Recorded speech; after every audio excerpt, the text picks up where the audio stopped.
पाऊस लहरी आहे हे माहिती आहे, पण पावसाने आता लहरीपणाची हद्द केली आहे। चक्क थंडीच्या दिवसामध्ये पावसाळ्यासारखा पाऊस कोसळतोय। ऐन थंडीत पावसाळा, आता नवा ऋतू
विषुववृत्तावरती ज्यावेळेस आपण तापमान मोजलं जातं त्या प्रशांत महासागराचं तापमान गेल्या काही महिन्यांपासून घसरत आहे।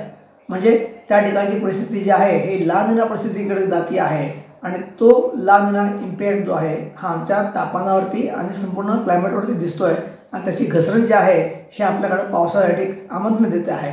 आणि यावर्षी जानेवारीपर्यंत हा इम्पॅक्ट दिसतोय। त्यामुळे येत्या पुढच्या साधारणतः 12-15 तारखेपर्यंत ढगाळ वातावरण असलं तरी मुख्य हिवाळा सुरू होण्याकरता आपल्याला वाट बघावी लागते आहे आणि साधारणतः मार्चपर्यंत यावर्षी हिवाळा लांबेल असे देखील इंडिकेटर म्हणत आहेत। पावसाचं हे टाइम टेबल बिघडण्याला माणूसही कारणीभूत आहे। माणूस पर्यावरणाचं जेवढं नुकसान करेल तेवढा पाऊस सुद्धा लहरी होईल, यात काहीच शंका नाही। माधव सावरगावे, साम टीव्ही न्यूज, औरंगाबाद।